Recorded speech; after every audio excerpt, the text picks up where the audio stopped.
Bismillahirrahmanirrahim. Assalamu alaikum dear friends.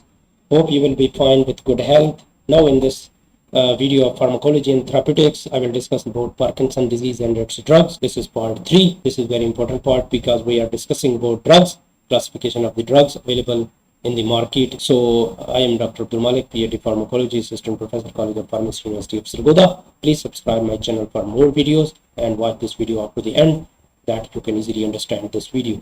So coming to the main title about the strategy of treatment. क्या strategy है? Already we have discussed in the mechanism in part 2 and part 1 about the disease. So इसमें हम बात ये करेंगे कि in addition to an abundance of inhibitory dopaminergic neurons in news striatum is also rich in excitatory cholinergic neuron that oppose the action of dopamine. ये पहले बात हो चुकी है previous part में, तो वो कहते हैं कि बहुत मकदार होती है इनहिबिटरी डोपामिनर्जिक न्यूरॉन की अगर वो नॉर्मल होता, उस वक्त तो बैलेंस कर रहा होता है नॉर्मल, लेकिन 50 इयर्स के बाद 60 इयर्स के बाद उनमें स्ट्राइएटम में जो है ये प्रॉब्लम आ जाता है कि डोपामीन कम हो जाते हैं, लेकिन also rich in excitatory cholinergic neurons भी तो हैं, उसके साथ अपोजिंग टोनिसिटी का इफेक्ट, जो टोन देना होता है उसको बैलेंस करना होता है, कोई स्पेशल मूवमेंट में ये डोपामीन इन्वॉल्व नहीं है, ये सिर्फ उसको टोन को मेंटेन करने में, स्मूथ करने में हेल्प करेगा, सस्टेन करने में हेल्प करेगा कि ज़्यादा एक्स्ट्रा ना चली जाए मूवमेंट, ज़्यादा कम ना हो, बैलेंस में रहे। तो लिहाजा वहाँ पे इसके आपस में अपोजिंग है ये दोनों।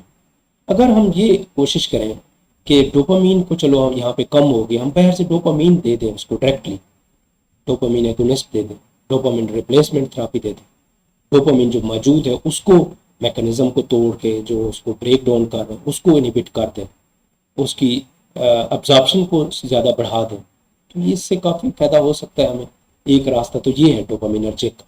दूसरा ये है कि जो एक्साइटेटरी कोलिनर्जिक न्यूरॉन्स वहाँ पे पैदा हो गए हैं या ऑलरेडी मौजूद है, क्योंकि बाद में तो नहीं हुआ पैदा ना, ऑलरेडी मौजूद है, उसको कैसे हम इनहिबिट करें।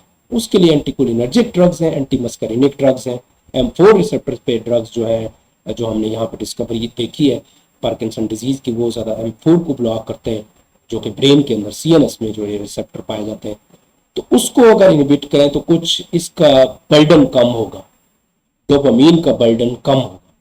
अगर आप कोलिनर्जिक को कम कर रहे हैं कि आप एक्साइटेटरी इफेक्ट को कम करें, ताकि हमारे पास डोपामीन कम है, हमने बैलेंस करना है, किस तरह करें, तो दोनों को हमने देखना है, नज़र में रखना है।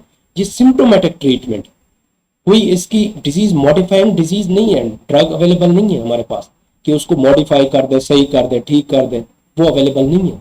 तो we have to give the person for the life saving कि उसको सिम्टोमेटिक ट्रीटमेंट हो और काफ़ी अरसे तक वो बेहतरी होती है, 10 साल 15 साल 20 साल जितनी भी इसकी लिमिट होती है, उसके बाद वो क्रिटिकल कंडीशन में चला जा सकता है और डेथ भी हो सकती है। तो यहाँ पे many of the symptoms of parkinsonism reflect an imbalance between the excitatory cholinergic neurons and greatly diminished number of inhibitory dopaminergic neurons। ये वही बात है, उसका इम्बैलेंस और इनके साथ मैच होने वाली है दोनों, कि इनका इम्बैलेंस जब डेवलप हुआ, एक्साइटेटरी जो कोलिनर्जिक न्यूरॉन वो ज़्यादा मकदार में और वो diminished number of inhibitory dopaminergic neuron है, तो कैसे रोकें हम, कैसे इसको क्लियर करें। थेरेपी क्या है? is aimed at restoring dopamine in basal ganglia and antagonizing excitatory effect of cholinergic neurons, thus re-establishing correct dopamine acetylcholine balance। उसको बैलेंस करने की कोशिश करते हैं। Potential treatments are divided, including disease modifying therapies that is not available up till now, इतना नहीं है available, लेकिन इसके ऊपर रिसर्च जारी है, बहुत सारे इसमें देखे जा रहे हैं ड्रग्स को, and symptomatic treatment that is very common, जो हम आगे पढ़ेंगे उसके बारे में होता है। ये एक थोड़ा सा पाथवे में शॉर्टकट इसको बताता हूँ, क्योंकि आगे ड्रग्स के जब डिटेल करेंगे तो उसमें आपको बताएंगे कि न्यूरोट्रांसमीटर कैसे बनता है, ब्रेन के अंदर हो या पेरिफेरल नर्वस सिस्टम में हो, ऑटोनोमिक में या फिर CNS में हो, तो dopamine is one of the neurotransmitter in the brain and the peripheral nervous system is there. तो इसमें जो डोपामीन जो है वेजिकल के अंदर पहले सिंथेसाइज होते हैं, फिर रिलीज होते हैं, फिर वेजिकल से ब्रेक डाउन होने के बाद जो प्री सिनेप्टिक एरिया से रिलीज होंगे वेजिकल के थ्रू, और फिर वो रास्ते से गुजरते गुजरते ये स्पेस है सिनेप्टिक क्लेफ्ट के थ्रू, वो उनकी जो दरमियान में स्पेस है प्री सिनेप्टिक और पोस्ट सिनेप्टिक के दरमियान, न्यूरोट्रांसमीटर के दरमियान, वहाँ से गुजरते हैं, कुछ इंजाइम भी इसको ब्रेक डाउन करते हैं और वो फाइनली यहाँ पे न्यूरोट्रांसमीटर जो है रिसेप्टर्स के ऊपर रिसीव हो जाते हैं कि ये डोपामिन आ गया, उसका एक्शन शुरू हो जाता है। तो ये सारा पाथवे उसी से रिलेटेड हमने बात की।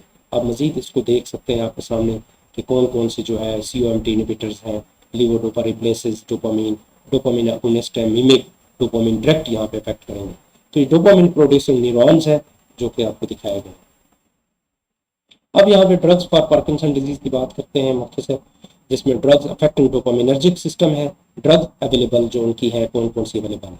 ड्रग्स प्रिकॉर्सर्स हैं, फॉर एग्जांपल रिप्लेसमेंट थेरेपी में हम देते हैं। सबसे पहले जो है डोपामिनर्जिक एगोनिस्ट ड्रग्स दे रहे हैं, डोपामिनर्जिक एगोनिस्ट दे रहे हैं और एंटीकोलिनर्जिक दे रहे हैं, पैरासिम्पैथोलिटिक्स दे रहे हैं या पैरासिम्पैथेटिक एंटागोनिस्ट देंगे आगे नेक्स्ट जो हम बात करेंगे। यहाँ पे एगोनिस्ट होगा।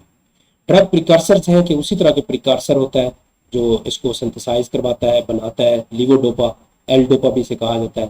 Levodopa with carbidopa is very common, ये ज़्यादातर अप्लाई होती है और डोपा उसका जो प्रिकॉर्सर होता है उस जगह पे लीवोडोपा चला जाता है और डोपा में कन्वर्ट होता है। उसके बाद वो आगे काम करेगा। आगे इसकी डिस्कशन होगी मजीद नेक्स्ट पार्ट में। पेरिफेरल डीकार्बोक्सिलेज इनिबिटर है, डोपा डीकार्बोक्सिलेज इसे कहा जाता है, डोपा डीकार्बोक्सिलेज। तो लिहाजा DDCI कहा जाता है और कार्बिडोपा बेंसेराजाइड जो 2 ड्रग्स अवेलेबल है और इनके साथ ज़्यादातर कम्बिनेशन में अवेलेबल है, इनकी रेशो के साथ कम्बिनेशन है। डोपामिन एगोनिस्ट में ब्रोमोक्रिप्टीन है, इनमें भी अर्गोट डेरिवेटिव्स है, नॉन अर्गोट डेरिवेटिव्स हैं। यहाँ पे चंद एक मैं आपको बता रहा हूँ। ब्रोमोक्रिप्टीन, प्रेमिपिक्सोल, परगोलाइड, लेसोराइड, रोपिनाइरोल, रोटिकोटीन, ये ड्रग्स जो है अवेलेबल है। और इसके बाद माओ इनिबिटर्स हैं, माओ बी इनिबिटर्स हैं, माओ ए नहीं है, माओ बी वाले जो है सिलेजिलाइन है और रेजाजिलाइन है। इसके बाद COMT इनिबिटर्स है, एंटाकापोन, टोल्कापोन है, डोपामिन फैसिलिटेटर है, मेंटाडीन है, एपोमार्फिन जो कि वेरी इंपॉर्टेंट ड्रग्स हैं। उसको एडजेंट के तौर पे हम लीवोडोपा के साथ इनको देते हैं जब कंडीशन जो है, क्योंकि प्रोग्रेसिव डिजीज है और कंडीशन जब सिवियरिटी बढ़ती जाती है, ट्रेमर्स और ऑफ ऑन जो सिस्टम है, ऑन ऑफ जो है, वियरिंग ऑफ इफेक्ट है, डिस्केनेजियाज है, वो जब बढ़ जाते हैं तो फिर ये अदर ड्रग्स जो है हम उनको अप्लाई करते हैं उनको मेंटेन करने के लिए। इसके बाद है drugs for PD, for example drugs affecting cholinergic system, anticholinergic यहाँ पे नाम देंगे। Central cholinergic agents, cholinergic antagonists हैं ये बेसिकली, अंडरस्टैंड दिस वन। ट्राईहेक्सीफेनिडाइल है, पिप्रिडीन है, बाइपरिडीन है और बेंजट्रोपिन है, प्रोसाइक्लिडीन है। These are the 4 major common. इसमें फिफ्थ भी एक और है जो कि हम नेक्स्ट आगे डिस्कस करेंगे। एंटीहिस्टामीन्स हैं, आर्फेनाड्रीन है, ये आजकल इस्तेमाल नहीं होती क्योंकि उस वक्त जब नहीं थी ये इस्तेमाल होती थी। प्रोमेथाजीन है, लेकिन ये आजकल आ चुकी हैं। कोलिनर्जिक M4 रिसेप्टर एंटागोनिस्ट है, मस्करिनिक रिसेप्टर्स एंटागोनिस्ट है, ये ज़्यादा इस्तेमाल होती है और विद कम्बिनेशन ट्रेमर्स को बेसिकली ये कंट्रोल करती है। तो अब यहाँ पे हम नॉन फार्माकोलॉजिकल कुछ अदर ट्रीटमेंट्स अवेलेबल हैं जो कि आप फार्माकोलॉजिकल मेडिसिन नहीं देंगे, उसके अलावा ट्रीटमेंट करते हैं। उसमें सर्जिकल ट्रीटमेंट्स हैं जिसमें डीप ब्रेन स्टिमुलेशन है जो यहाँ पे दिखाई गई है, जीन थेरेपी है, neuroprotective therapies are under process, trial में है।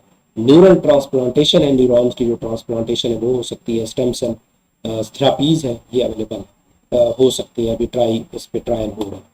So we have finished the third part of Parkinson disease and its drugs. So if you have any question, you can write in the comment section. I will try my best to give you the answer. Thank you very much.